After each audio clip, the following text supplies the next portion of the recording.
अस्सलाम वालेकुम मेरे बच्चों, कैसे हैं आप? ठीक ठाक हैं? मैं आपका ट्यूटर मुज़फ़्फ़र सईद और आज हम प्रोनाउन के दूसरे लेक्चर के साथ स्टार्ट लेंगे। पहले लेक्चर में आपको पता है कि हमने पर्सनल प्रोनाउन के हवाले से बहुत सारी चीज़ें की थी। आज प्रोनाउन की जो बाकी टाइप्स हैं और बाकी एरर्स हैं वो हम डिस्कस करेंगे। So without wasting a minute चलते हैं स्ट्रेट अवे लाइट बोर्ड की तरफ। लाइट बोर्ड पे हम आगे, और आज जैसे कि मैंने भी आपको इंट्रो में बताया कि हम प्रोनाउन के डिफरेंट एस्पेक्ट्स जो है उसको डिस्कस करेंगे। लास्ट लेक्चर में हमने पर्सनल प्रोनाउन के हवाले से डिस्कशन की थी और उसके एरर डिस्कवर किए थे। इस लेक्चर के स्टार्ट में हम रिफ्लेक्सिव प्रोनाउन और एम्फेटिक प्रोनाउन दोनों के एरर डिस्कस करेंगे। अब ये रिफ्लेक्सिव प्रोनाउन और एम्फेटिक प्रोनाउन कौन से हैं? बुनियादी तौर पे ये सेल्फ या सेल्स फैमिली हम इनको कहते हैं। जैसे माई सेल्फ है, हिम सेल्फ है, हर सेल्फ है, आर सेल्स है, देम सेल्स है। ठीक है, तो इस सेल्फ या सेल्स जो फैमिली है that is called reflexive pronoun as well as emphatic pronoun. इन्हीं वर्ड्स को हम रिफ्लेक्सिव प्रोनाउन के तौर पे भी यूज़ कर लेते हैं और एम्फेटिक प्रोनाउन के तौर पे भी यूज़ कर लेते हैं। रिफ्लेक्सिव प्रोनाउन के तौर पे कब यूज़ करेंगे? उस वक्त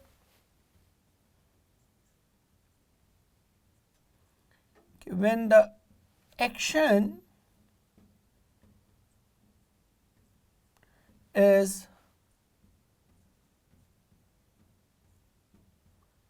reflected towards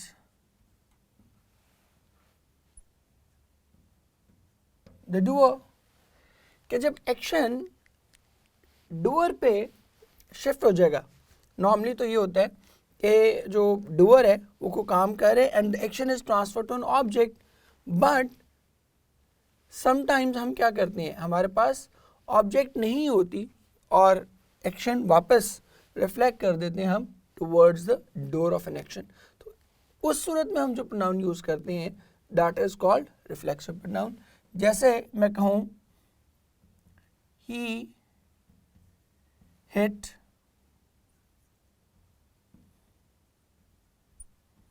the ball hard. अब यहाँ पर जो हमारा एक्शन है that is hit and you can know very easily कि ये किस पे शिफ्ट हो रहा है, that is being shifted to ball. तो यहाँ पर हमारा जो ऑब्जेक्ट है वो क्या है? बॉल है। रिफ्लेक्सिव प्रोनाउन हम कब यूज़ करेंगे? रिफ्लेक्सिव प्रोनाउन हम उस वक्त यूज़ करेंगे जब एक्शन रिफ्लेक्ट होगा, किसी ऑब्जेक्ट पर नहीं ट्रांसफर होगा बल्कि रिफ्लेक्ट होगा टुवर्ड्स द डूअर। जैसे मैं कहूँ ही हिट हिमसेल्फ। अब हिट हमारा क्या था? Verb, but instead of shifting to an object himself ने क्या किया? इसको रिवर्ट कर दिया, रिफ्लेक्ट कर दिया टुवर्ड्स द डूअर। तो here it will be used as a reflexive pronoun. यही सेल्फ फैमिली क्या होगी? Reflexive pronoun. और एम्फेटिक यू ऑल नो कि ये एम्फसाइज से निकला है। एम्फेटिक सेंटेंस पे यूज होता है जिसमें कोई शिद्दत से जोर देकर कोई बात कही जा रही होती है, तो उसको हम क्या कहते हैं? That is called emphatic sentence. तो एम्फेटिक प्रोनाउन भी बुनियादी तौर पर वही है।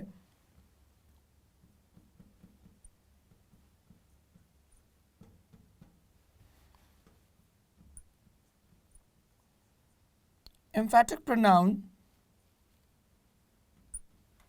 are used to lay stress, किसी चीज़ पर जोर देने के लिए, शिद्दत पैदा करने के लिए हम क्या यूज़ करते हैं? एम्फेटिक प्रोनाउन यूज़ करते हैं। और सिर्फ इसमें और रिफ्लेक्सिव प्रोनाउन में पोजीशन का फ़र्क होता है। जैसे मैं कहूँ ही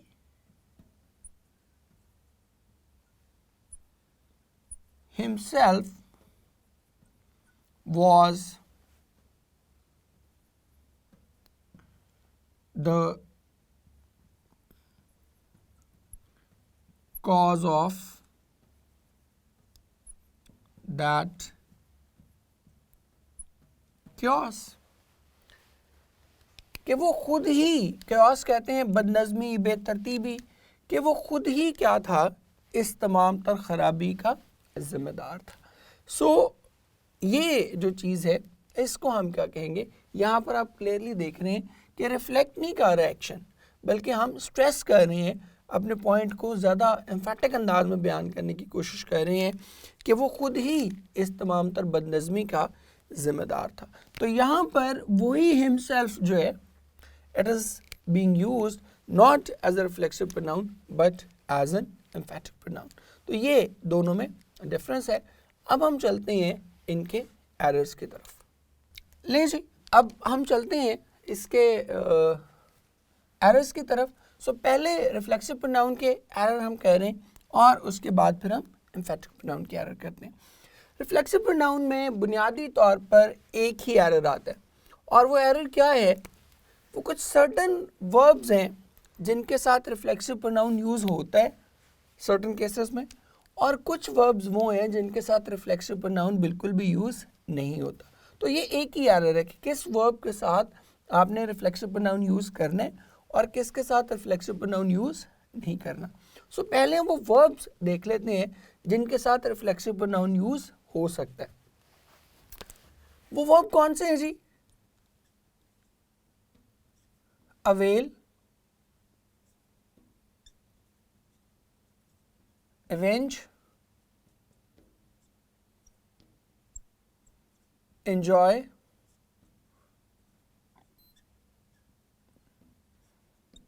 acquit, resign, apply,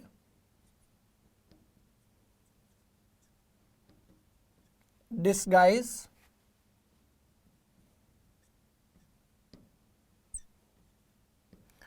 pride, adapt, amuse, exert,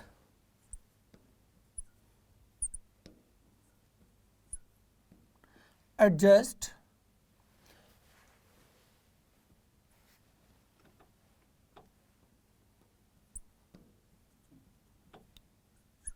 absent, and the last one is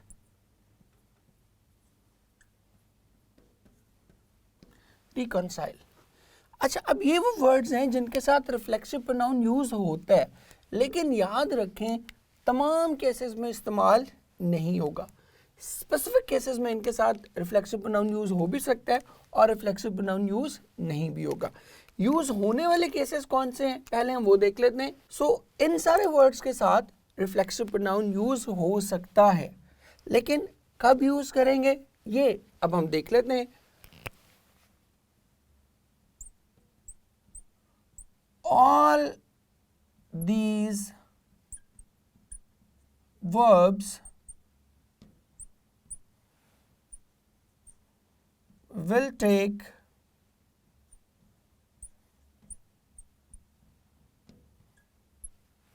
reflexive pronoun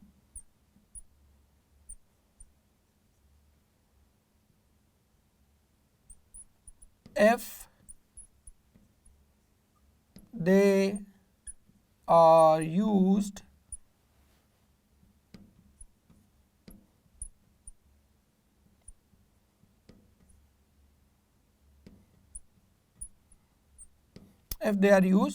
intransitively।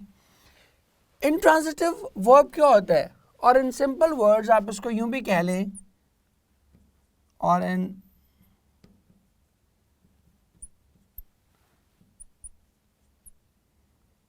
in simple words, if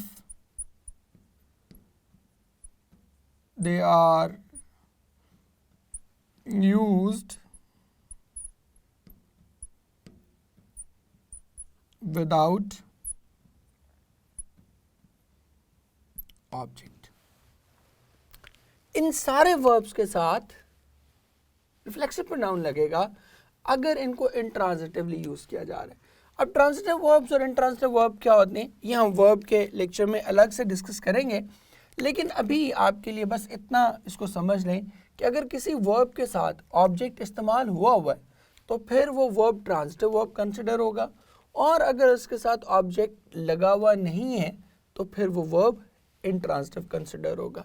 जैसे मैं कहूँ ही ईट्स ग्रीडीली, कि वो बड़े जो है ना वो शोधों की तरह खाता है, नदीदों की तरह खाता है, तो ही ईट्स ग्रीडीली। अब इसमें ऑब्जेक्ट नहीं है, what does he eat, we do not know, तो ये वर्ब क्या है, ये इंट्रांजिटिवली इस्तेमाल हुआ है। और अगर इसी को मैं ऑब्जेक्ट दे दूं, he eats an apple a day, कि वो हर रोज एक सेब खाता है, अब यहाँ पे मैंने उसको क्या किया, ऑब्जेक्ट दे दिया। अब जब ऑब्जेक्ट दे दिया तो the same verb becomes transitive verb. Trans का मतलब ही होता है टू मूव, टू शिफ्ट। आपको याद होगा हमने जो वोकैबुलरी बिल्डिंग का लेक्चर किया था उसमें मैंने आपको बताया था कि ट्रांस रूट वर्ड है, इसका मतलब ही मूवमेंट है। तो ट्रांजिटिव का मतलब भी यही है in which the action is moved to an object, और इंट्रांजिटिव जहां पर ऑब्जेक्ट पर मूव नहीं कर रहा। अब यहाँ अगर ये सारे वर्ब्स इंट्रांजिटिवली यूज हुए हैं तो इसके साथ डेफिनेटली हमें कोई ना कोई रिफ्लेक्सिव प्रोनाउन यूज करना पड़ेगा। क्यों यूज करना पड़ेगा, रीजन उसकी आपको समझा देता हूं एग्जाम्पल के थ्रू। अगर तो मैं कहूं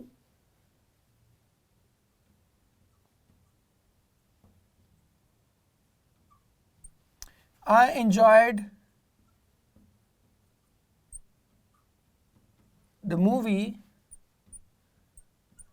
a lot, तो ये तो सेंटेंस बड़ा क्लियर है, अंडरस्टूड है कि what did you enjoy, you enjoyed the movie. तो यहां पर तो पता लग गया ना कि बिल्कुल सेंटेंस क्लियर है। बट अगर मैं ये कहूं कि आई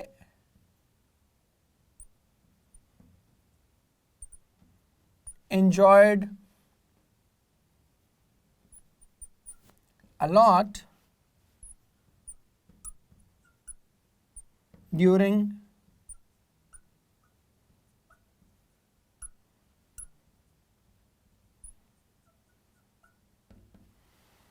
I enjoyed a lot during summer vacation, ये हमारी ऑप्शन अल्फा हो।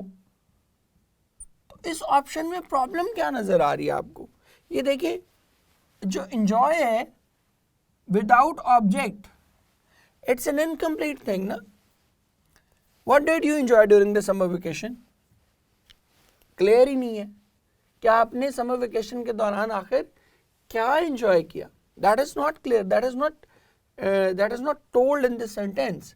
तो जब वो चीज़ बताई नहीं गई तो खाली एंजॉय जो है वो क्या है, it is a worthless thing, एक बेमकसद बात है, पूरी सेंस ही कन्वे नहीं होगी। सो इसको हम करने के लिए क्या करेंगे, आई एंजॉयड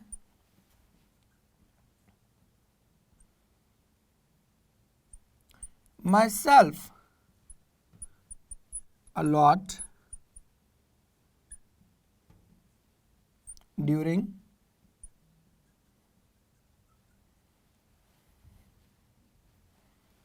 summer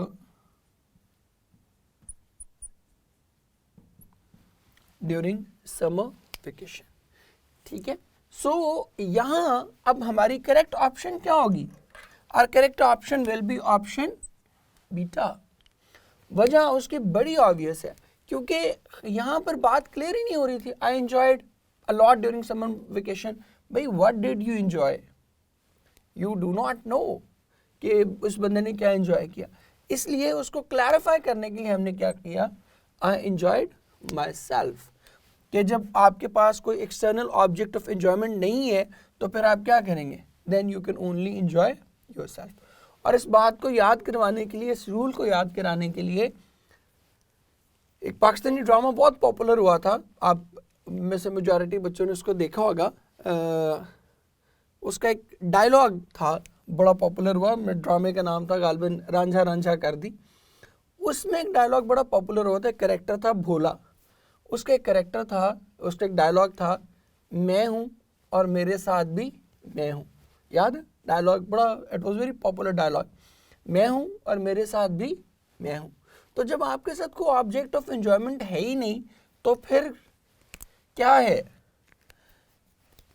फिर मैं हूँ और मेरे साथ भी मैं हूँ। उसको कंप्लीट करने के लिए आपको ज़रूरत पड़ेगी किसी न किसी ऑब्जेक्ट की, और वो ऑब्जेक्ट चूँकि नहीं है तो इसलिए आप उसके साथ ऑब्जेक्ट लगा देंगे। अब सबसे ज़्यादा प्रॉब्लम इसमें आपको होता है एब्सेंट में, कि एब्सेंट में आप कहते हैं ही इज़ एब्सेंट टुडे, तो यहाँ पर ही इज़ एब्सेंट ये तो एज एन एडजेक्टिव यूज़ हो रहा है, ये तो एज अ वर्ब यूज़ हो ही नहीं रहा। एज अ वर्ब कब होगा? इसके नीचे लिख देता हूँ ताकि आप लोगों के लिए इसको समझना आसान हो। अगर ऑप्शन अल्फा हो हमारे पास, ही absented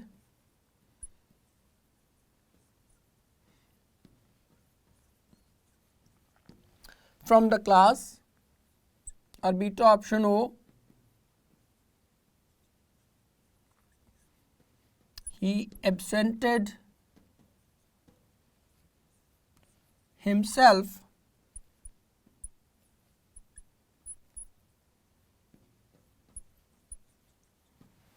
उसने गैर हाजिर कर लिया किसको? ऑब्वियसली किसी दूसरे को तो नहीं कर सकता।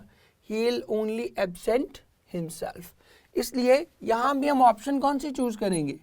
The right option will be option beta. So इसके बारे में आपने बस थोड़ा सा ख्याल रखना है कि इन सब के साथ रिफ्लेक्सिव प्रोनाउन लगना है, लेकिन सिर्फ उस सूरत में जब ये इंट्रांसिटिव वर्ब के तौर पर इस्तेमाल होंगे। ट्रांसिटिव वर्ब में हमने देखा कि आई एंजॉयड द मूवी, तो फिर आपको किसी चीज़ की और ज़रूरत नहीं है, फिर उसके साथ ऑब्जेक्ट ऑटोमेटिकली मौजूद है। अब हम आगे बढ़ते हैं और वो वर्ब्स देखते हैं जिनके साथ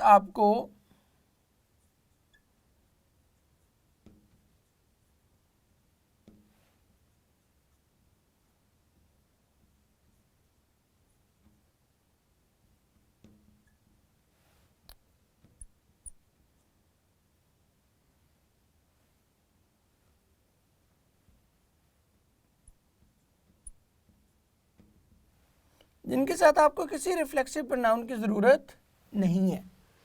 तो ये वर्ब्स क्या होंगे? They will be called, they will be used without the reflexive pronoun. ये वर्ब कौन से हैं जी? कॉमनली जो यूज होने वाले हैं वो है कीप, टर्न, स्प्रेड, लाए, ये लेटने वाला लाए, then hide, stop, lengthen, feed,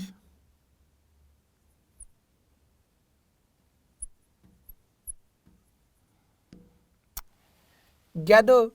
अब ये सारे जितने वर्ड्स हैं etcetera,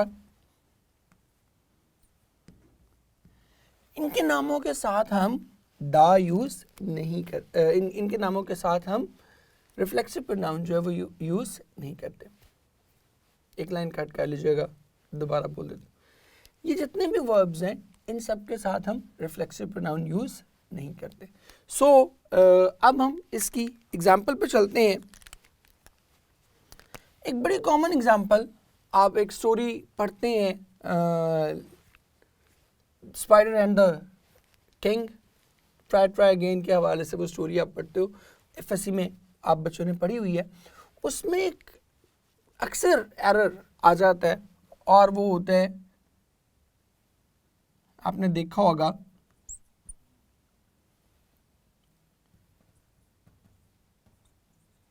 he ran and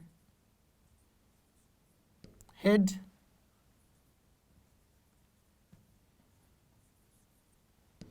himself in a cave, और बीटा ऑप्शन है he ran and hid in a cave. तो hid himself नहीं आएगा यहाँ पे, so our right option will be option beta. इसमें एक और वर्ड भी ऐड कर लें, that is बात, ठीक है, ये एज अ वर्ब यूज करना है, एज अ नाउन नहीं यूज करना। सो इसके साथ क्यों अब हम इस्तेमाल क्यों नहीं करते, ये इंपॉर्टेंट चीज़ है। मसलन आपको एक टेक्स्ट की लाइन ही बता देता हूँ, वो कहते हैं the rich people with vehicles of all kinds at the end of the market day, the rich people with vehicle of all kinds, carts, gigs, wagon and dump carts gathered at a great big hall for a grand meal. ठीक है, gathered themselves तो नहीं करता, gathered at a great big hall. So इनके साथ हम use क्यों नहीं करते, बिकॉज इनके साथ अगर आप रिफ्लेक्सिव प्रोनाउन यूज़ करेंगे तो आपको ऐसा फील आएगी कि जैसे ये कोई नॉन लिविंग बींग्स हैं। He gathered himself, they gathered themselves in the park, it means कि वो बिखरे हुए थे, वो पीसेस थे कहीं और उनको उठा के इकट्ठा किया जा रहा है। भाई वो खुद वहाँ पहुँचे हैं, they have not been gathered, वो पैसिव वॉइस में इस्तेमाल हो ही नहीं सकते, इसलिए इनके साथ किसी ऑब्जेक्ट की ज़रूरत भी हमें नहीं पड़ती। और फाइनली जो इम्पॉर्टेंट चीज़ है आप लोगों के लिए, एम्फैटिक प्रोनाउन,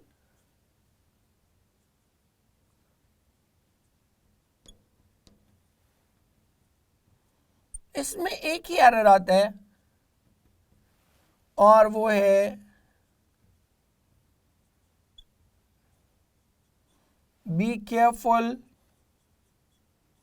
अबाउट इट्स प्लेसमेंट। इसकी प्लेसमेंट जो है उसके बारे में आपने मोहतात रहना, उसी के बारे में एरर आता है। And normally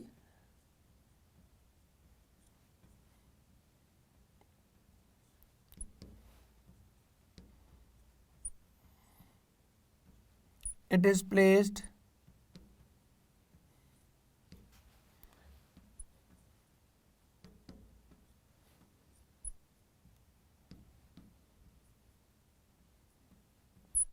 right after the subject। तो ये थे एम्फैटिक और रिफ्लेक्सिव प्रोनाउन के एरर। अब हम इनके एग्जांपल्स के लिए आपको लेकर चलता हूँ स्लाइड्स की तरफ, तो आए स्लाइड्स पे हम चलते हैं और एमसीक्यूज अटेम्प्ट करते हैं। लेकिन बच्चों हम आगे स्लाइड्स पे और स्टार्ट करते हैं। पहला एमसीक्यू आप देखें, he has resigned him to living without her. हमने किया था कि रिजाइंड अगर इंट्रांजिटिवली यूज़ होगा या उसके बाद कोई ऑब्जेक्ट नहीं होगी दूसरे लफ्ज़ों में, तो हम क्या करेंगे, रिजाइंड के बाद रिफ्लेक्सिव प्रोनाउन यूज़ करेंगे। अब ही का रिफ्लेक्सिव प्रोनाउन हिमसेल्फ है, तो हम क्या करेंगे, हिमसेल्फ यूज़ करेंगे, and that is why our right option will be option beta. आगे बढ़ते हैं। I felt a considerable extension of power and authority and was anxious to acquit myself creditably। अब myself तो नहीं हो सकता, acquit है, और acquit के बाद कोई ऑब्जेक्ट भी नहीं है, तो फिर हम क्या करेंगे, इसके बाद रिफ्लेक्सिव प्रोनाउन लगाएंगे। तो I है चुके, तो I का रिफ्लेक्सिव प्रोनाउन क्या बनेगा, I का रिफ्लेक्सिव प्रोनाउन बनेगा myself, and that is why our right option is option beta. आगे एक और बढ़ते हैं एमसीक्यू की तरफ। In such case the defendant may avail himself of the limits of liability prescribed in the law. अब यहाँ पर भी देखें, यहाँ पर अवेल के बाद जो है वो कोई ऑब्जेक्ट मौजूद नहीं है, तो जब ऑब्जेक्ट मौजूद नहीं है तो फिर इसके बाद रिफ्लेक्सिव प्रोनाउन लगेगा। और हम पढ़ चुके कि ऐसी सूरत में जब हम थर्ड पर्सन की बात कर रहे हो तो रिफ्लेक्सिव प्रोनाउन हिमसेल्फ ही होगा, ठीक है, हिम या और कोई चीज़ नहीं होगी। That is why our right option is option alpha. आगे बढ़ते हैं। She tried to disguise herself with a blonde wig and dark glasses. अब डिस्गाइज भी वही है कि अगर इसके बाद रिफ्लेक्सिव प्रोनाउन, इसके बाद ऑब्जेक्ट नहीं है तो फिर रिफ्लेक्सिव प्रोनाउन आएगा। इन द सेम वे एक और हम कर लेते हैं, student should apply themselves to their study. अब यहाँ पर एक और चीज़ भी आपने देख लेनी है कि देम सेल्फ नहीं होता, it is always themselves. Plural में हम सेल्व्स यूज़ करते हैं, हम ऑलरेडी लेक्चर में भी इसको डिस्कस कर चुके। आर सेल्फ नहीं होगा, आर सेल्व्स होगा। सो कंसिडरिंग दैट थिंग, हमारी जो करेक्ट ऑप्शन बनेगी that is not option alpha, that is option beta. आगे देखिएगा, हमने कहा कि अगर इनके बाद ऑब्जेक्ट लग जाएगी तो फिर हमें कोई और रिफ्लेक्सिव प्रोनाउन लगाने की ज़रूरत नहीं है। जैसे आप देखें तो कहते हैं कि we try to create an atmosphere in which the employees can enjoy themselves. अब कैन एंजॉय अपेरेंटली आपको ठीक लगेगा कि हाँ ठीक है, जिसमें वो एंजॉय कर सकें। What are you suggesting that they can enjoy, वो क्या एंजॉय कर सकते हैं? तो वो ऑब्जेक्ट मौजूद नहीं है, तो जब कोई और ऑब्जेक्ट मौजूद नहीं है तो then they will only enjoy themselves. जैसे अभी मैंने आपको पढ़ाते हुए भी कहा, वो डायलॉग भी आपको याद कराया कि मैं हूँ और मेरे साथ भी मैं हूँ। सो इसलिए our correct option will be option alpha.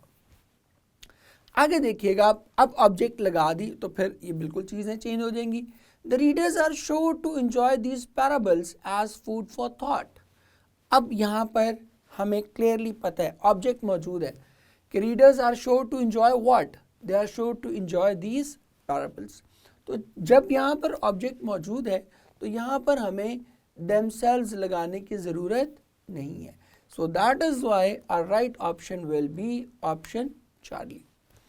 आगे एक और अवेंज के साथ भी देख लेते हैं। ही swore to avenge on his enemy for the insult given to his name।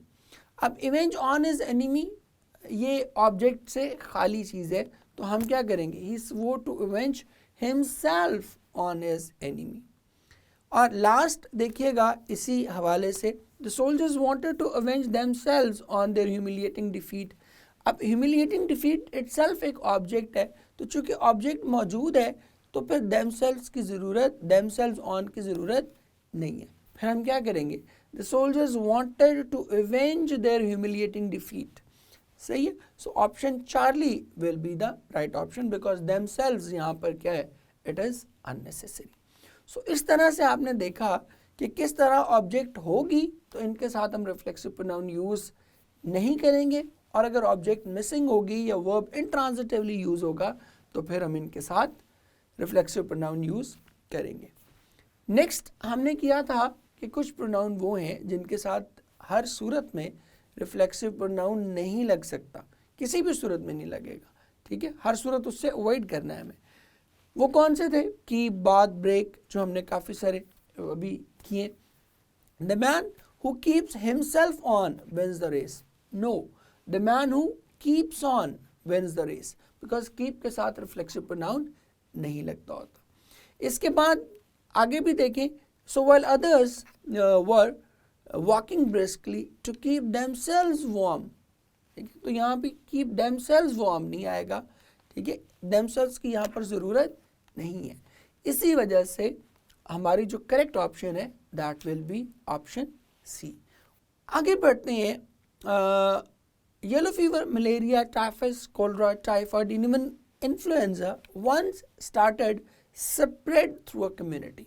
अब spread itself या spread themselves नहीं आएगा, क्योंकि spread के बाद हम और कोई चीज़ यूज़ नहीं करते, रिफ्लेक्सिव प्रोनाउन में से बात करूँ। So our right option will be option alpha. Next देख लें, at the end of the market day the rich people with vehicles of all kinds, carts, gigs, wagons, dump carts, gathered at a great big hall for a great meal। अब यहाँ भी gathered themselves नहीं आएगा, because वो living beings हैं, वो खुद इकट्ठे हुए, उन्हें कोई इकट्ठा करके लाया नहीं है, ठीक है, तो gathered themselves नहीं आएगा, gathered at a great big hall for a grand meal। So our right option will be option alpha। So hopefully in examples के बाद आपको चीज़ें बहुत क्लियर हो गई होंगी। अब हम चलते हैं लाइट बोर्ड की तरफ और अपना बाकी का लेक्चर कंप्लीट करते हैं। ले स्टूडेंट्स, एक बार फिर हम लाइट बोर्ड की तरफ आ चुके हैं और हम करने जा रहे हैं इंडेफिनिट प्रोनाउन और डिस्ट्रीब्यूटिव प्रोनाउन।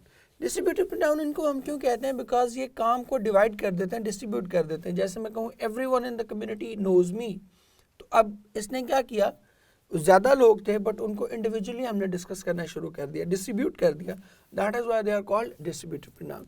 और इनडेफिनिट क्यों कहते हैं? बिकॉज हमें इसमें उसका नंबर या जेंडर उसका पता नहीं होता, या इवन पर्सन भी नहीं पता होता। जब मैं कहता हूँ कि someone has stolen my pen, ठीक है, तो अब समवन का क्या मतलब है? समवन का मतलब है कि I do not know about the person, I do not know the number, ठीक है, मुझे ये भी नहीं पता कि कितने लोग थे, ये भी नहीं पता कि वो मेल था, फीमेल था, मैस्कुलिन जेंडर थी, फेमिनिन जेंडर था, और उसके ऑब्वियसली हमें केस का भी आइडिया नहीं होता, इसलिए हम इसको इनडेफिनिट प्रोनाउन कहते हैं। सो अब हम चलते हैं कि इनके एक्चुअली एरर कैसे आते हैं, और वो देखने वाली ये चीज़ है। इसमें कुछ प्रोनाउन वो हैं जो हमेशा सिंगुलर ही इस्तेमाल होंगे। सिंगुलर इस्तेमाल होने से मुराद ये है they will always take the singular verb. अब इस पूरे ब्रैकेट में, ये वाले पूरे ब्रैकेट में, यहाँ से लेके यहाँ तक जो भी आपको प्रोनाउन लिखूंगा वो सारे के सारे बुनियादी तौर पर सिंगुलर वर्ब लेंगे।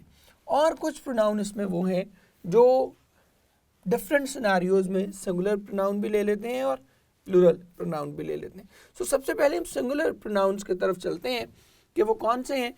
इनको आसान करने के लिए आपके लिए मैंने कर दिया हुआ है, एक निमोनिक बना दिया हुआ है आपके लिए,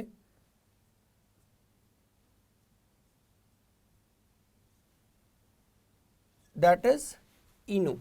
आपके याद रखना आसान हो जाएगा आपके लिए इसको, इनो। अब इनो क्या है?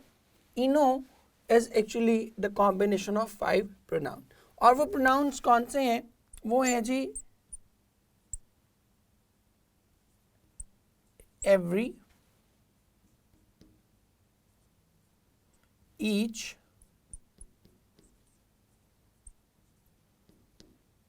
either, neither, and last one is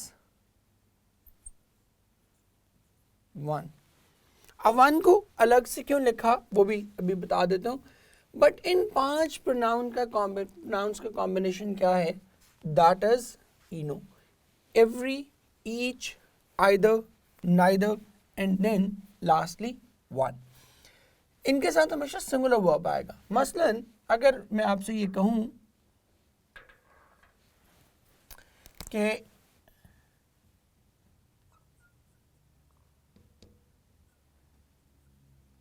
either of the two boys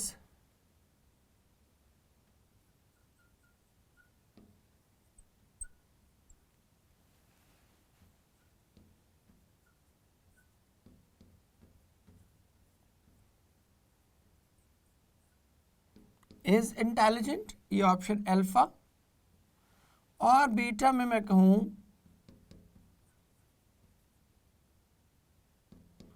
either of the two boys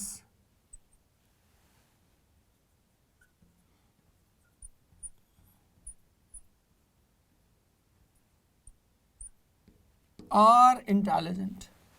तो फिर इनमें आपको लगेगा कि बिकॉज बॉयज हैं तो इसलिए हमें क्या करना चाहिए? We should go for are intelligent, but no, that is not the case. चूंकि हमने आइदर लगा दिया, और आइदर क्या है? That is distributive pronoun. तो फिर हमारी option alpha that will be the right option. हम उसको बीटा ऑप्शन को करेक्ट ऑप्शन कंसिडर नहीं करेंगे। अब इसी तरह इसके साथ जो मैंने कहा कि वन मैंने अलग से लिखा, उसकी वजह क्या है कि ये ऊपर वाले जितने भी प्रोनाउन हैं they take his is used as possessive case and him as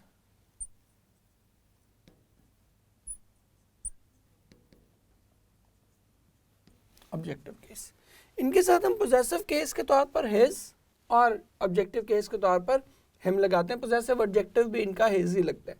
या आप इसको सिंपल यूं भी कह सकते हैं कि इसको हम थर्ड पर्सन सिंगुलर के थ्रू जो है इसका पोजेसिव केस या पोजेसिव प्रोनाउन जो है वो हम बेसिकली यूज करते हैं, दैट इज हिज। और इसका ऑब्जेक्टिव केस भी थर्ड पर्सन सिंगुलर होता है क्योंकि हम किसी दूसरे के बारे में बात कर रहे होते हैं, और चूंकि हमने वर्ब भी सिंगुलर इस्तेमाल कर रहे हैं तो इसलिए इनका पोजेसिव केस या पोजेसिव ऑब्जेक्टिव प्लस इनका ऑब्जेक्टिव केस ये हमेशा सिंगुलर में होगा, प्लूरल में नहीं होगा। जैसे मैं कहूँ कि someone has damaged my book, तो वो समवन तो ज़्यादा भी हो सकते हैं, बट हम समवन को क्या ट्रीट करें, सिंगुलर के तौर पे, इसलिए इसका ऑब्जेक्टिव केस और इसका पोजेसिव केस भी क्या होगा, that will always be the singular, third person singular his होगा, और अगर ऑब्जेक्टिव है तो फिर हिम होगा। जबकि दूसरी तरफ जो वन है, इट इज यूज्ड टू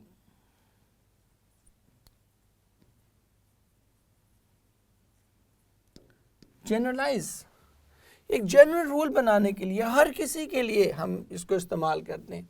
जैसे हम कहते हैं वन शुड वर्क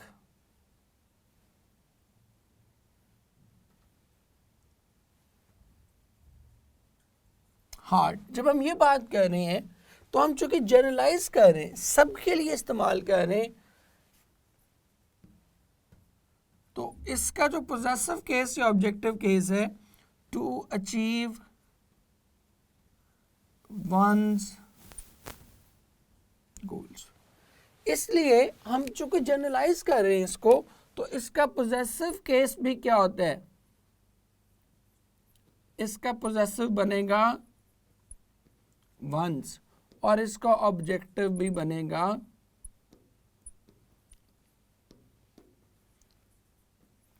इसका ऑब्जेक्टिव हिज नहीं बनेगा।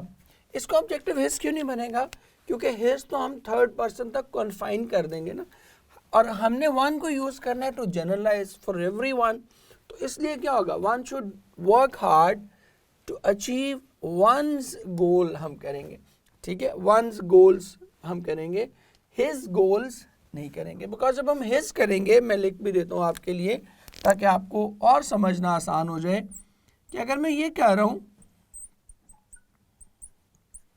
One should work hard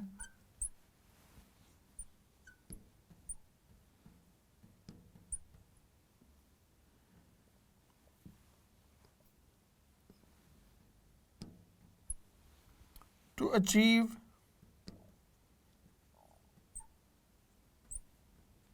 his goals, तो ये प्राइमरीली गलती इसमें क्या है कि one is being used for generalising the fact, और जैसे हम यूनिवर्सल ट्रुथ जिस तरह से एक्सप्रेस करते हैं, तो हिज जो है वो क्या कर रहा है, उसको सारे को थर्ड पार्टी तक, सिर्फ थर्ड पर्सन तक सॉरी, उसको कन्फाइन कर रहा है, जबकि हमें उसको कन्फाइन नहीं करना। वी वांट दिस प्रिंसिपल और दिस स्टेटमेंट फॉर एवरीवन। तो जनरलाइज करने के लिए हम वन चूंकि इस्तेमाल करते हैं, तो वन का सब्जेक्टिव, उसका पोजेसिव केस भी वन होगा और उसका ऑब्जेक्टिव केस भी वन होगा, इसलिए वन को मैंने अलग से लिखा था। बट ये 5 टोटल प्रोनाउन है, एवरी, ईच, आइदर, नाइदर और वन। उसके बाद अगला जो स्टेप हम करने जा रहे हैं वो बड़ा इंपॉर्टेंट है आप लोगों के लिए, और इन प्रोनाउंस को देख लीजिएगा, ये है, इनकी भी मैंने बनाई हुई है एक आपके लिए निमोनिक्स, सेन बॉट। अब सेन बॉट क्या है, ये भी उसी तरह कॉम्बिनेशन है, सम,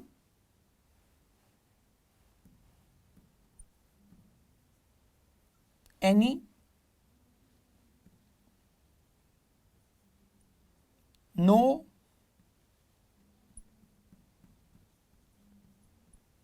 और एवरी। ठीक है, अब इसमें देख लीजिएगा कि इसी से आगे फिर बनेंगे 4।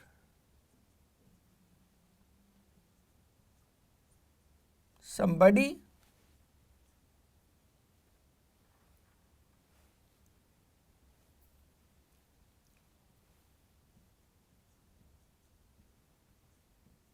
someone,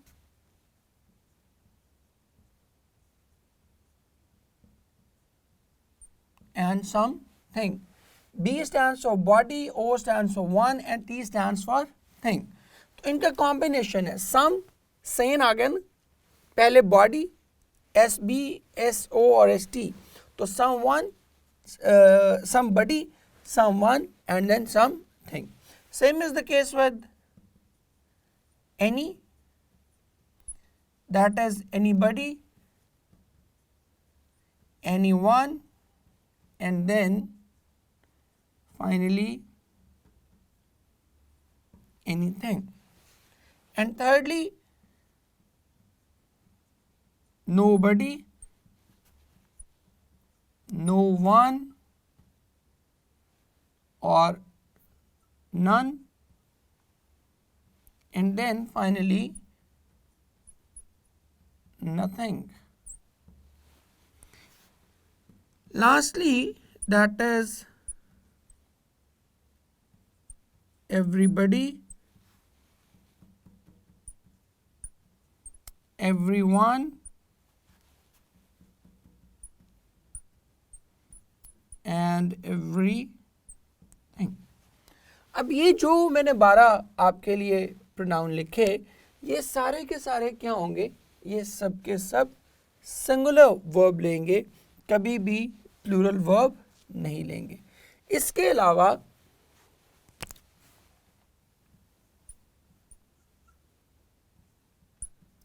whoever या whosoever, ये भी क्या होंगे, ये भी सिंगुलर वर्ब लेंगे। तो ऊपर वाले 12 प्रोनाउन को याद रखने के लिए एक बड़ा आसान तरीका है कि आप इसको सिंगुलर वर्ब से रिलेट कर सकते हैं सेन बॉट के थ्रू। नेक्स्ट देखिएगा, अब ये वाले वर्ब जो हैं ये सिंगुलर भी, ये वाले प्रोनाउन जो हैं वो सिंगुलर वर्ब भी ले सकते हैं और प्लूरल वर्ब भी ले सकते हैं।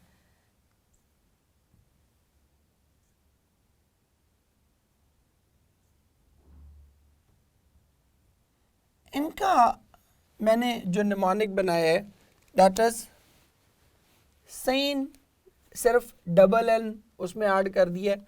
ठीक है, अब ये कौन से हैं, ये हैं जी सम, ऑल और नो, ये 2 ग्रुप्स हैं। ये पहला है, ये पहला ग्रुप है और ये दूसरे वाला दूसरा ग्रुप है। इकट्ठा इनको लिख लेते हैं। इकट्ठा इसको इसलिए किया है क्योंकि इन दोनों में ही सिंगुलर भी यूज हो सकता है और प्लूरल भी यूज हो सकता है। सो पहले सम, ऑल और नो, इसमें verb will depend on noun। Noun पे डिपेंड करेगा कि अगर नाउन सिंगुलर है तो इनके साथ वर्ब भी सिंगुलर आएगा, और अगर नाउन प्लूरल है तो इनके साथ वर्ब भी प्लूरल आएगा। मसलन ऑल की हम बात कर लेते हैं, all the boys are absent. तो अब चूंकि बॉयज प्लूरल है तो इसके साथ वर्ब भी हम क्या यूज कर रहे हैं, प्लूरल। दूसरी तरफ मैं कहूं all is well that ends well. अब यहां पर चूंकि इन टोटलिटी हम बात कर रहे हैं तो हम यहां पर प्लूरल इस्तेमाल नहीं कर रहे, यहां पर उसी ऑल के साथ जिसके साथ हम ऊपर प्लूरल वर्ब यूज़ कर रहे थे, यहाँ उसी ऑल के साथ हम सिंगुलर वर्ब यूज़ कर रहे हैं। एक एग्जांपल और कर लेते हैं, इधर नीचे लिख देता हूँ आपके लिए। मैं कहता हूँ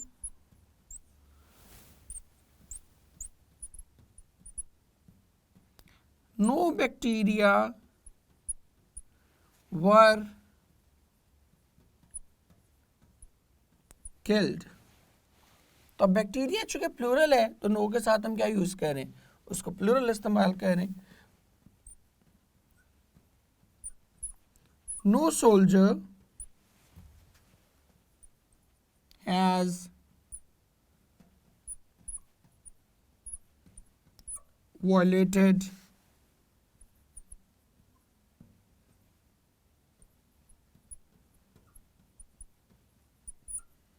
no soldier has violated the agreement, कि किसी एक भी सोल्जर ने उसकी जो मुआहदा हुआ था उसकी खिलाफ वर्जी नहीं की।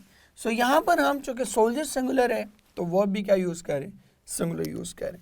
तो ये तीनों डिपेंड करेंगे नाउन पे कि नाउन कौन सा यूज़ हो रहा है। दूसरी तरफ जो एनी है ये बेसिकली है नाइदर नॉर, जो कॉम्बिनेशन में इस्तेमाल होता है, और दूसरी तरफ है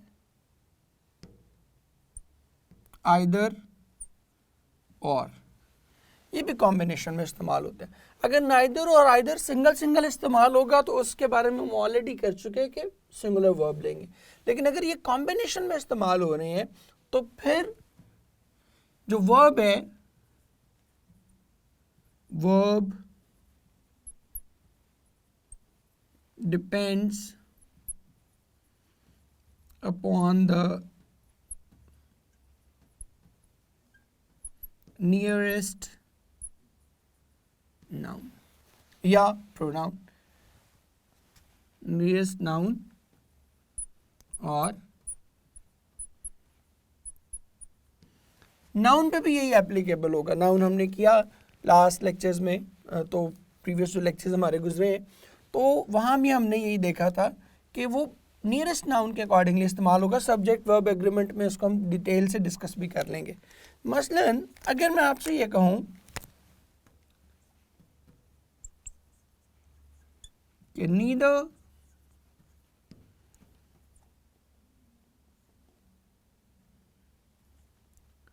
neither the coach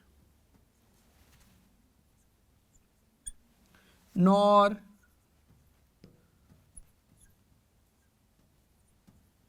the players are ready।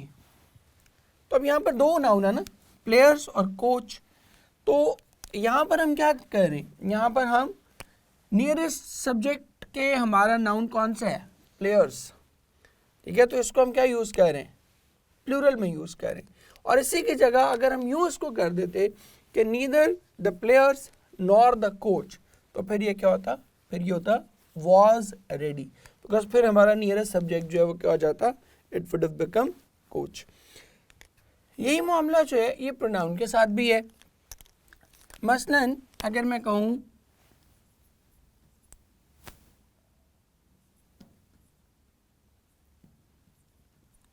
neither you nor I am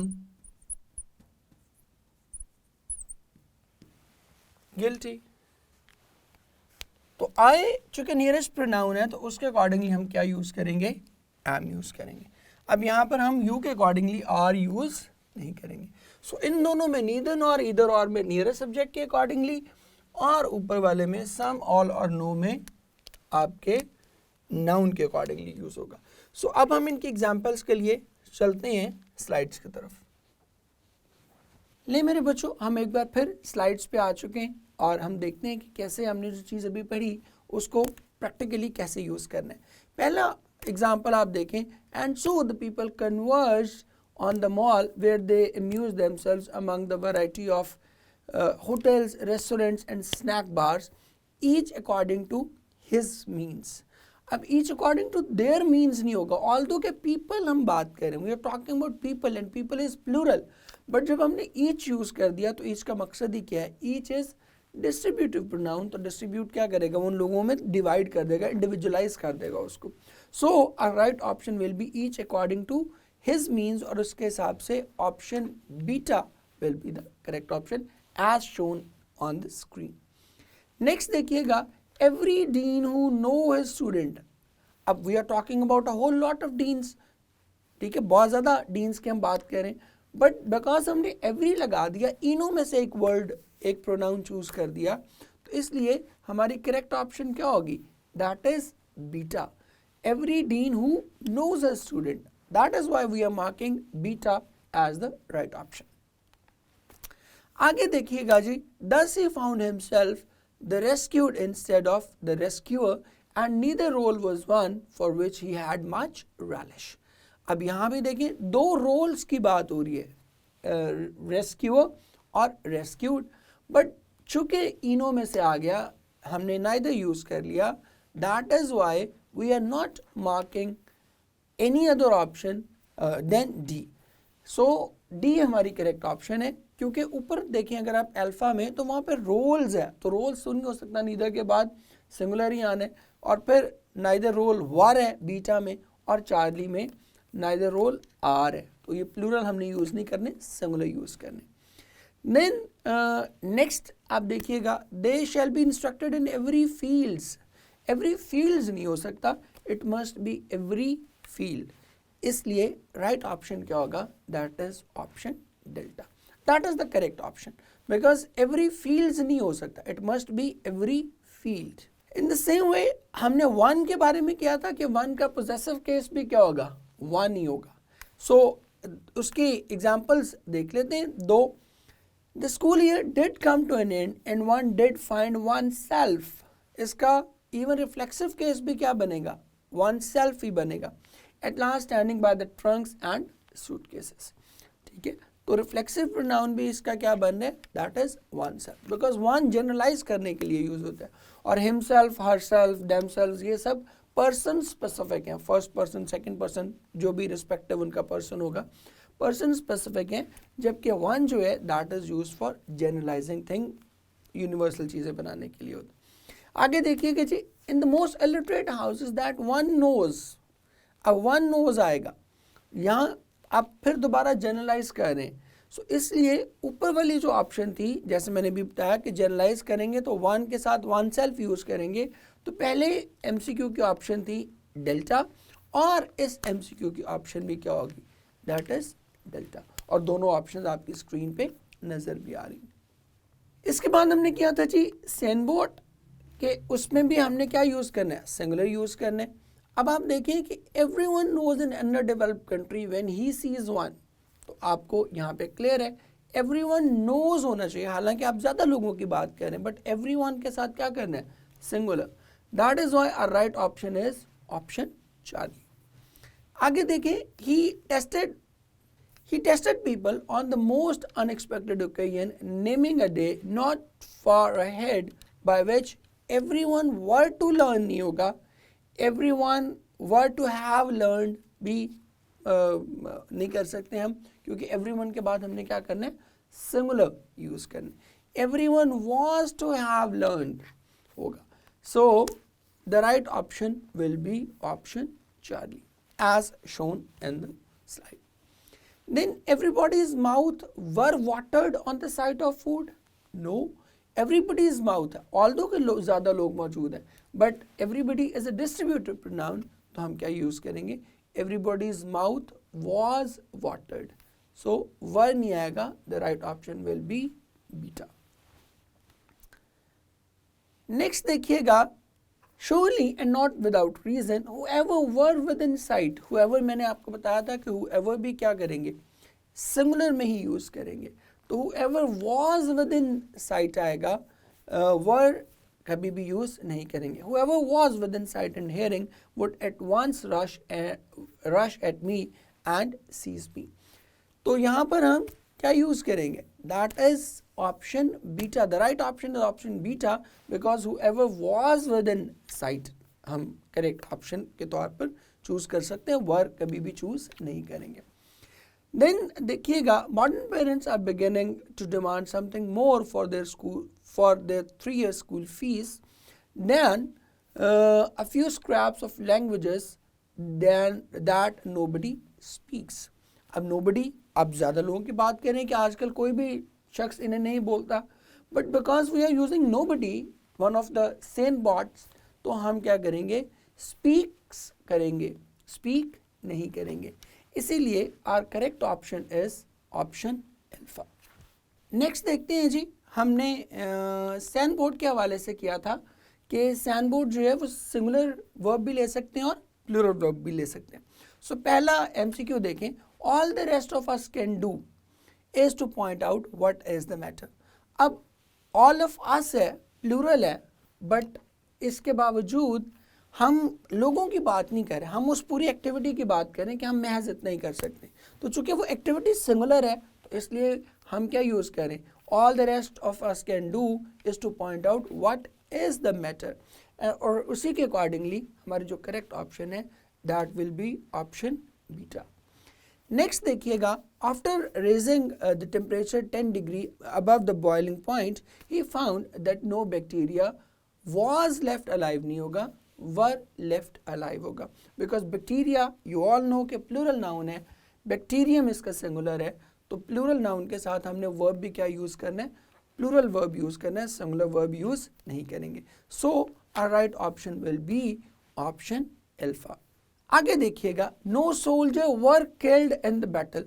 अब सोल्जर तो क्या है, सिंगुलर है, तो उसके लिए हम क्या यूज़ करेंगे, no soldier was killed in the battle, and that is why our right option is option Charlie. आगे बढ़ते हैं, it is nothing of all that which causes the epidemic. अब यहाँ पर वो बात कर रहे हैं उस स्पेसिफिक चीज़ की, इन टोटलिटी बात कर रहे हैं कि ये तुम जो कुछ भी कह रहे हो इसका कोई ताल्लुक नहीं है. So the whole thing is summed up as a singular. तो इसके लिए हम क्या यूज़ करेंगे, हालांकि ऑल की बात हो रही है but still we will use the singular verb, and our right option will be it is nothing. या दे आर नथिंग नहीं होगा, इट इज नथिंग होगा, and the right option is option Charlie. आगे बढ़ते हैं, हमने पढ़ा नीदर नॉर और ईदर और में कि नियरेस्ट प्रोनाउन के अकॉर्डिंगली हमने वर्ब यूज करना है. जैसे आप देखें, neither you nor I were ready नहीं होगा, क्या होगा, वॉज रेडी होगा. ठीक है, वॉज रेडी क्यों करेंगे, इसलिए कि नियरेस्ट प्रोनाउन आई है, तो आई के साथ हम वॉज यूज करते हैं. So our right option will be option delta. और आगे देखें, either I neither I nor you was ready. अब यहाँ पे वॉज रेडी नहीं होगा बिकॉज अब नियरेस्ट प्रोनाउन यू है, और यू के साथ हम वॉज इस्तेमाल नहीं करते, यू के साथ हम वर इस्तेमाल करते हैं.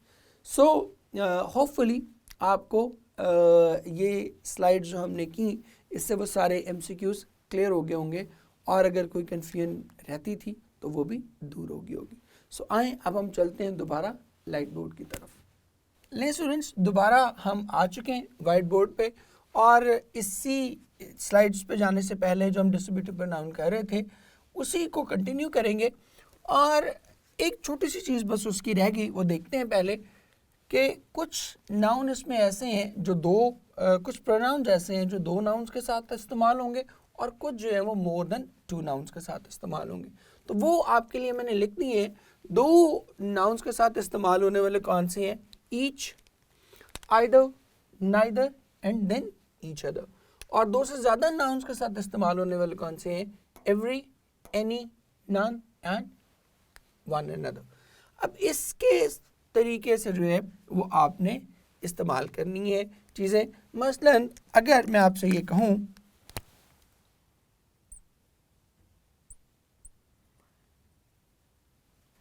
कि each of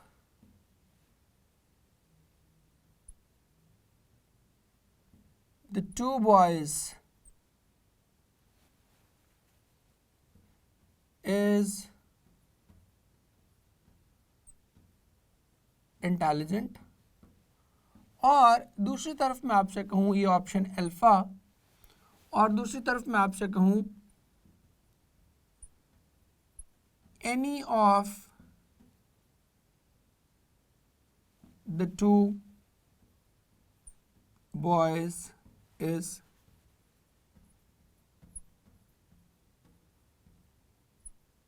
intelligent, that is your option beta. तो अब आप इसमें क्लियरली देख पा रहे हैं कि दो लोगों की बात हो रही है, ठीक है। तो दो लोगों के लिए हमने क्या यूज़ करना है, हमने ईच इस्तेमाल करना है, हमने एनी इस्तेमाल नहीं करना। ईच भी एनी के साथ हम एवरी के साथ एनी भी इस्तेमाल, तो या एवरी इस्तेमाल करेंगे या एनी इस्तेमाल करेंगे। तो यहाँ पर फिर हमारी ऑप्शन अल्फा जो है that will be considered the correct option. Next हम चलते हैं रिलेटिव प्रोनाउन की तरफ। रिलेटिव प्रोनाउन क्या है, जो किसी ऐसे नाउन से रिलेट करते हैं जिसका तज़किरा पहले से जुमले में मौजूद होता है। जैसे मैं कहूँ कि my brother who is a dentist by profession is coming to meet me. तो अब who is a dentist by profession ये किसको रेफर कर रहा है, ये उसी ब्रदर को रेफर कर रहा है जिसका तज़किरा हम पहले जुमले में कर चुके हैं, उसी से रिलेट कर रहा है। That is why it is called relative pronoun. इसके अब रूल्स हमने देखने हैं, बड़े सिंपल से हैं, कॉमन एवरीडे लाइफ में आप इनको यूज़ करते रहते हैं। पहली चीज़ तो ये कि it must be used after the antecedent, जिसके लिए इसको इस्तेमाल किया जा रहा है। एंटीसीडेंट वो नाउन या प्रोनाउन जिसके लिए हम प्रोनाउन एक्चुअली यूज़ कर रहे हैं, that is called the antecedent, उसके फ़ौरन बाद इसको इस्तेमाल होना चाहिए। एग्जाम्पल देखते हैं, आपको समझ आ जाएगी। अगर मैं आपसे ये कहूँ कि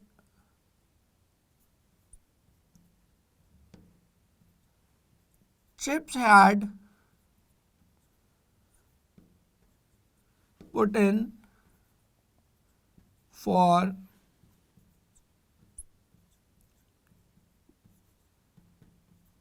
Brookfield after a year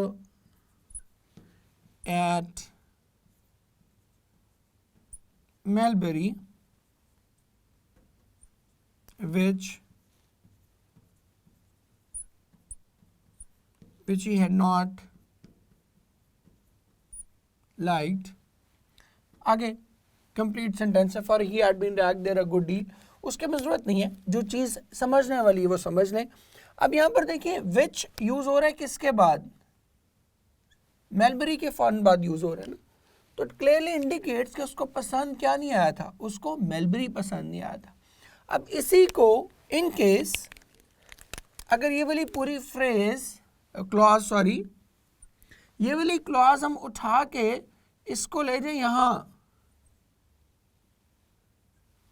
Brookfield के फौरन बाद, तो इसका मतलब क्या होगा, इसका मतलब पर ये बनेगा कि chips had put in for Brookfield which he had not liked, कि अब उसे मेलबरी की नापसंदीदगी की बात नहीं कर रहे, अब हम क्या बात कह रहे होंगे, ब्रुकफील्ड की नापसंदीदगी की बात कह रहे होंगे। So that can change the complete meaning of the sentence, इसलिए इसको आपने एंटीसीडेंट के फौरन बाद इस्तेमाल करना है। फिर हम आते हैं अपने जी कॉमनली यूज होने वाले रिलेटिव प्रोनाउंस पे। तीन कॉमन हम यूज करते हैं, मैंने तीनों लिख भी दिए, हु, विच और दैट। अब इसमें हमेशा आपको प्रॉब्लम रहता है कि विच और हु ये इनके आपस में कहाँ बनेगा, कि कैसे डिसाइड करेंगे कि विच इस्तेमाल करना है या हु, और ख़ास तौर पे प्रॉब्लम आती है दैट के इस्तेमाल में। अब ये देख लें कि कैसे इनके रूल्स क्या हैं। हु आप यूज़ करते हैं लिविंग बींग्स के लिए, और विच आप यूज़ करते हैं नॉन लिविंग बींग के लिए, ये तो क्लियर है काफ़ी।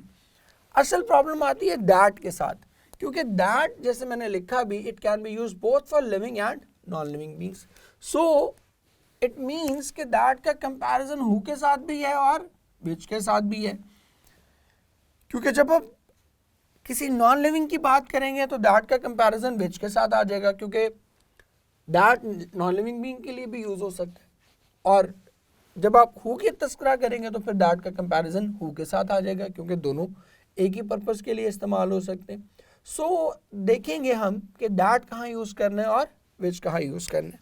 सो सबसे पहले तो ये देख लें कि हु इस्तेमाल होता है, हु और विच ये दोनों इस्तेमाल होते हैं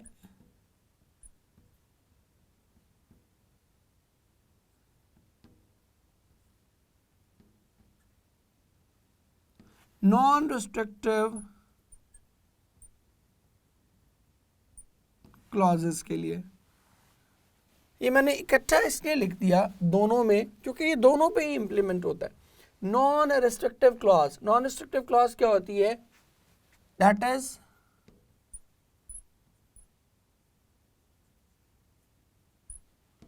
एडिशनल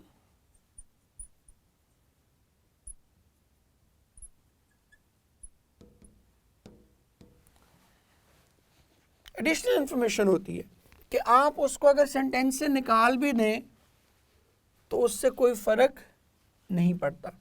सेंटेंस का बेसिक स्ट्रक्चर या बेसिक मीनिंग जो है उसको चेंज नहीं होता वो।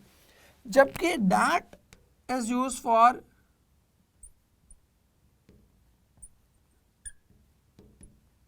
रिस्ट्रिक्टिव क्लॉज, ये हमेशा किसके लिए इस्तेमाल होगा?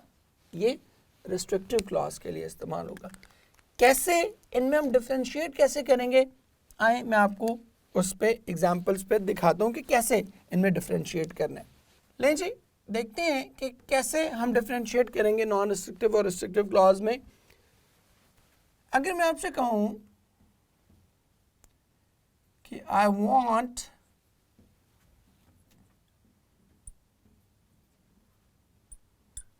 to reserve the room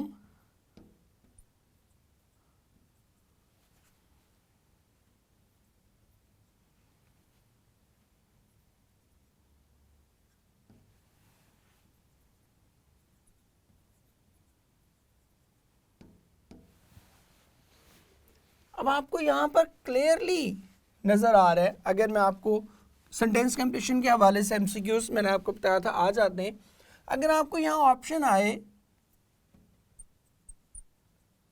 which, that,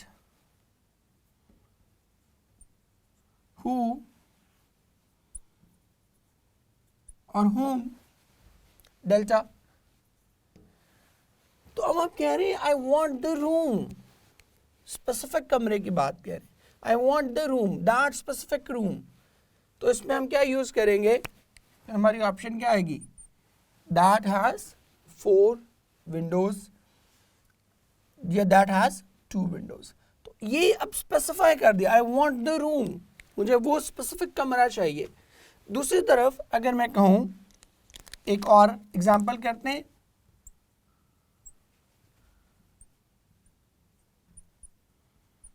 my brother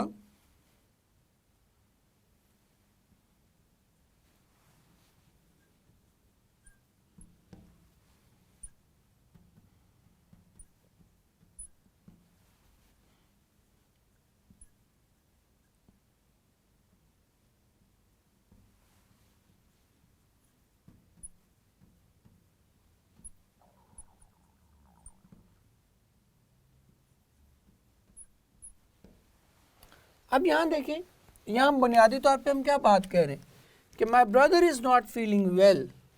अब बाकी की जो इन्फॉर्मेशन है, who has just visited London, ये क्या है? एडिशनल इन्फॉर्मेशन है, it is not the restrictive clause. इसके बगैर भी जुमला हमारा मुकम्मल है। तो चूंकि ये नॉन रिस्ट्रिक्टिव क्लॉज है, इसलिए इसके साथ हम इस वाले के लिए हम क्या यूज़ करेंगे? We will use who.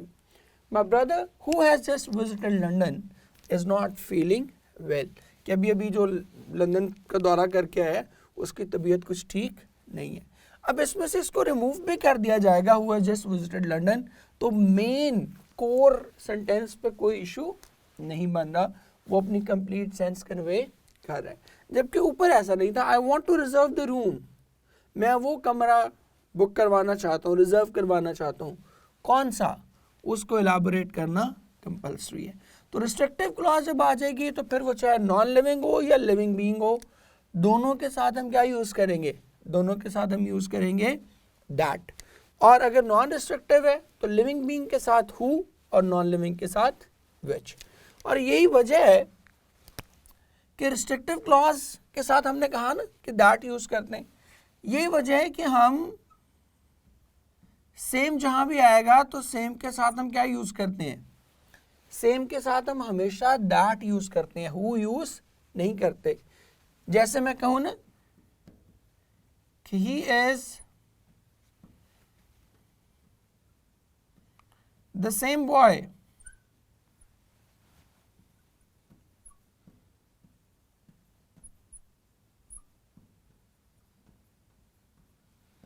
He is the same boy who met me last week नहीं होगा, यहां क्या होगा, he is the same boy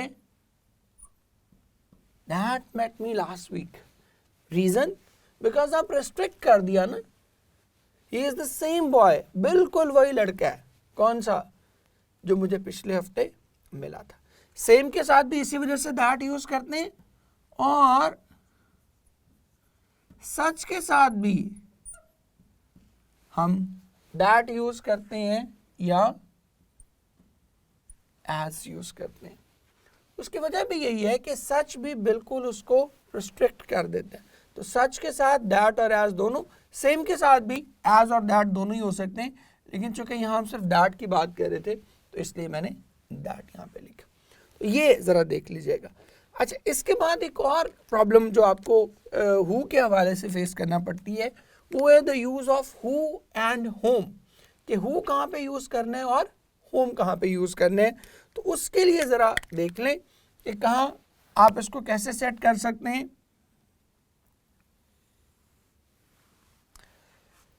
ये देखिएगा कि जो हु है that is use for doer of an action,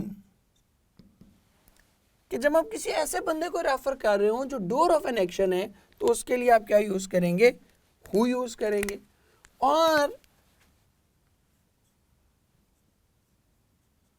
home ये आप किसके लिए यूज करते हैं, that is use for receiver of an action. अगर वो खुद कोई एक्शन रिसीव कर रहा है तो फिर उसके लिए हु यूज नहीं करेंगे, फिर उसके लिए क्या यूज करेंगे, होम यूज करेंगे। मसलन मैं आपसे कहता हूं कि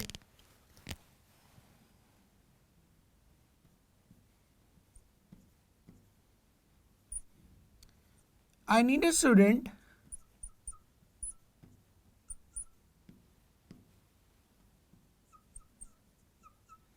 who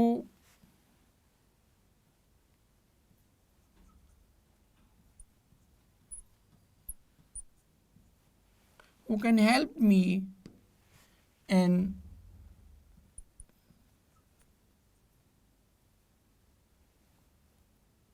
managing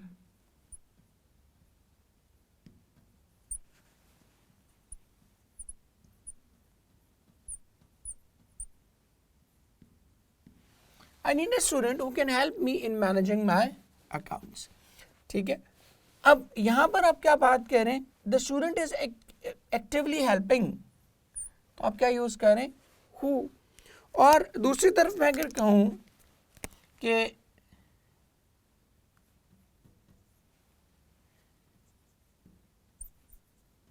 he is the boy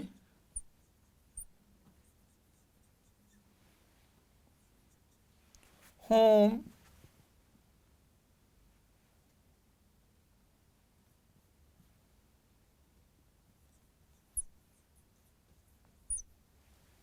I helped।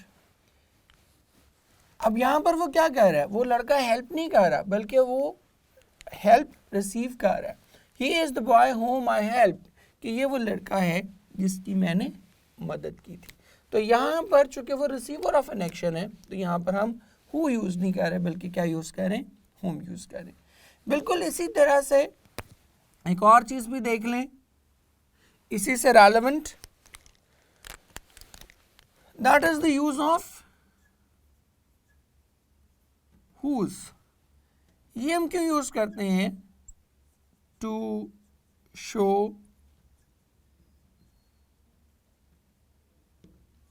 Possession. जैसे मैं कहूं he is the boy whose bag was snatched. He is the boy whose bag was snatched. कि ये वो लड़का है जिसका बस्ता छीना गया।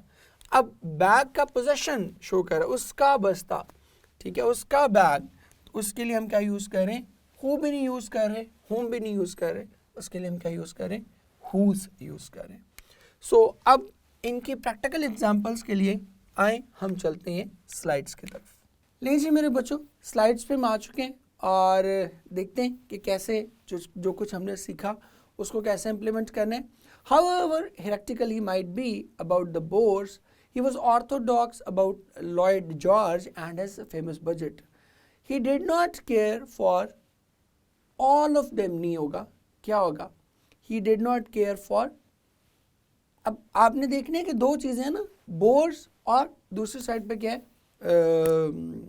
लॉयड जॉर्ज और उसका बजट, दो चीज़ें हैं।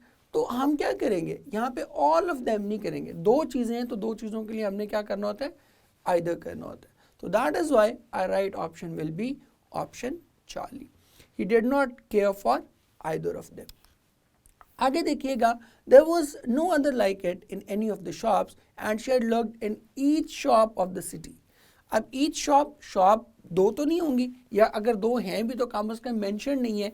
तो जब दो नहीं है तो फिर दो से ज़्यादा ही, दो का मेंशन नहीं है तो हम अंडरस्टूड है कि उसको कंसिडर करेंगे मोर देन टू। और मोर देन टू के लिए हम ईच यूज़ नहीं करते, मोर देन टू के लिए हम क्या करते हैं? एवरी यूज़ करते हैं। That is why our right option for this MCQ will be option beta.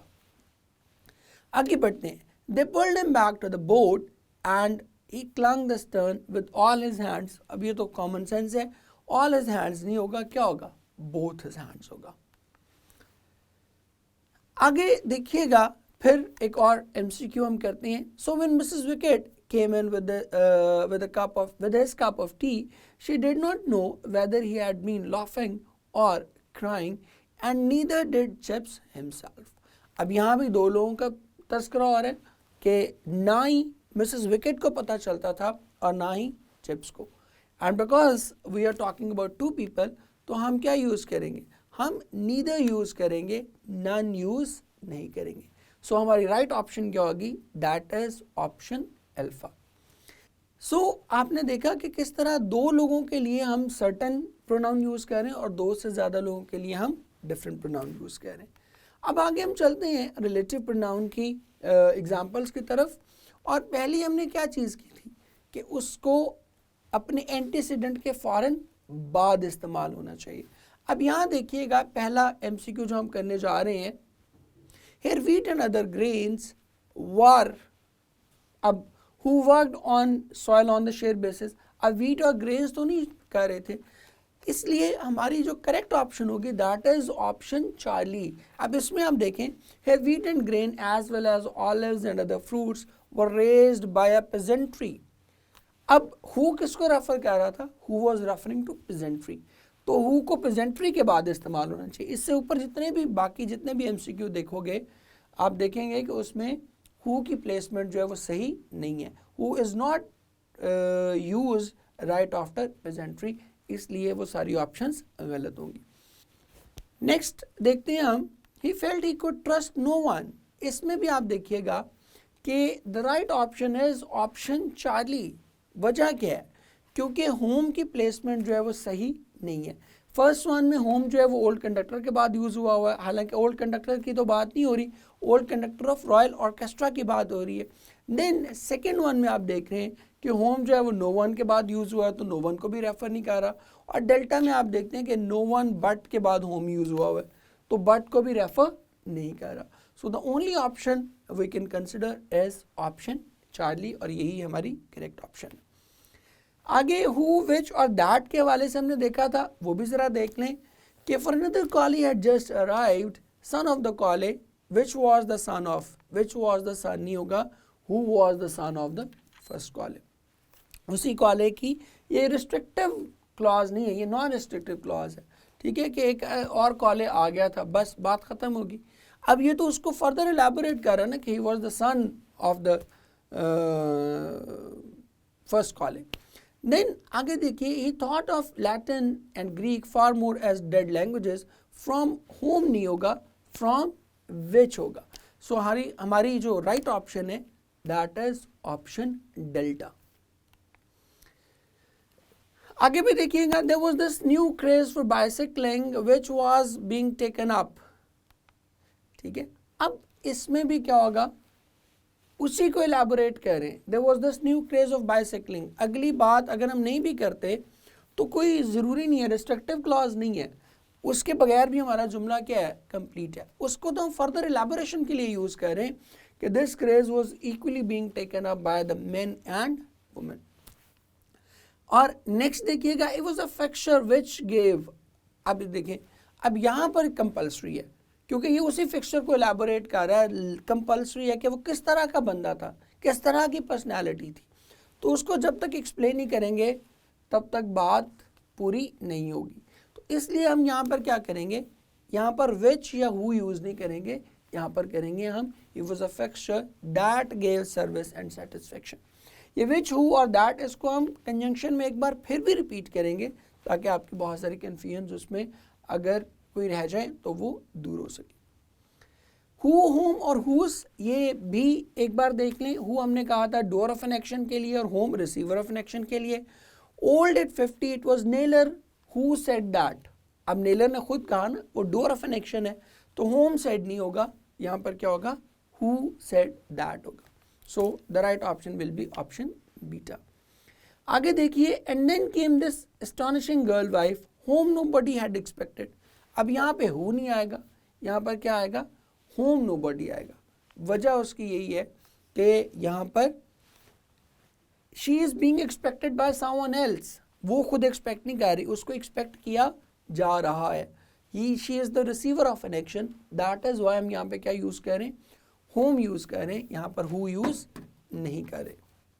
आगे देखिए, he became suddenly the kind of a person whom boys at any rate unhesitatingly classed as old, ठीक है। तो अब यहाँ पर आप देख रहे हैं कि he is being classed as old ना, वो खुद तो नहीं किसी को क्लासीफाई कर रहा, उसको क्लासीफाई किया जा रहा है। तो उसको चूँकि क्लासीफाई किया जा रहा है तो दैट इज़ वाई हम उसको हु यूज़ नहीं करें, बल्कि उसके लिए हम क्या यूज़ करें, होम यूज़ करें। ले मेरे बच्चों, ये था आज का लेक्चर। इस लेक्चर के साथ ही हमारा प्रोनाउन का टॉपिक कंप्लीट हो गया। होपफुली आपने बहुत कुछ सीखा होगा, बहुत सी नई चीज़ें आपको पता चली होंगी। और अगर रिपीटेडली कहता हूँ कहीं कोई कन्फ्यूजन रह गई है, कहीं कोई अंडरस्टैंडिंग का इशू है, तो बिल्कुल आपने हेजिटेट नहीं करना और नीचे कमेंट सेक्शन में whatever you want to ask do ask, because पूछने से ही आप अपनी कन्फ्यूजन को दूर कर पाएंगे। सो मिलते हैं अगले लेक्चर में, तब तक के लिए अपना बहुत सारा ख्याल रखिएगा। जीते रहें, खुश रहें, अल्लाह हाफ़िज़।